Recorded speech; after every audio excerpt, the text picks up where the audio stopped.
we dial these things down and we substitute into, let's say, natural or biological alternatives.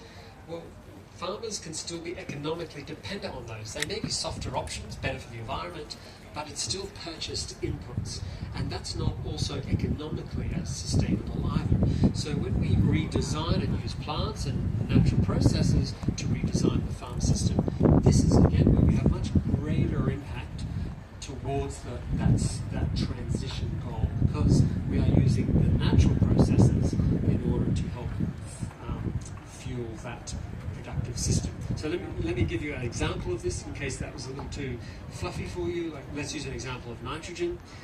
Nitrogen fertilizer, hugely dependent on agriculture at the moment, also causing a lot of ecological problems in terms of nitrate leaching into waterways, nitrogen off-gassing into the air as nitrous oxides or ammonia, etc. So there's a lot of environmental degradation that's coming from leaky and excessive nitrogen.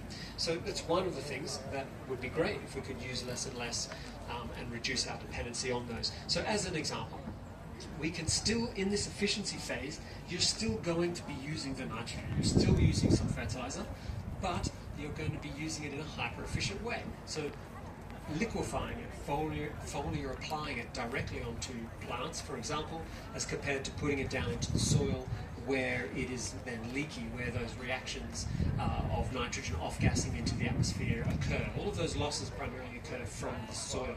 So if we can bypass that and deliver that nutrient straight into the plant, we can use less, but still get that impact. So strategies like that, or split applications, okay, splitting it out, small doses, spoon feeding, or stabilizing some of those nitrogen inputs with things like other carbon additives, and there's a whole range of, we won't get into the practical aspects of these for this audience, but combining carbon sources which are like a sponge and they bind to that nitrogen and stabilize it, slow some of the losses, slow some of that leaky nature of nitrogen.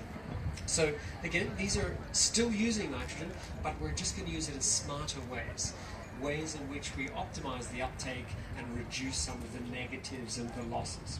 So we might do that for a period of years, and again it depends on the transition time frame here, and it's different in every different context. But at some point you're going to be using less and less nitrogen, then you may be able to say, okay, I feel more comfortable about dropping it now, and I might substitute with an alternative. So what would an alternative be? Well, it could be organic forms of nitrogen. There are many nitrogen forms which are organic and therefore much more stable. They are less leaky in the system, so they are softer, better options. Or we could use things like nitrogen fixing bacteria as an example.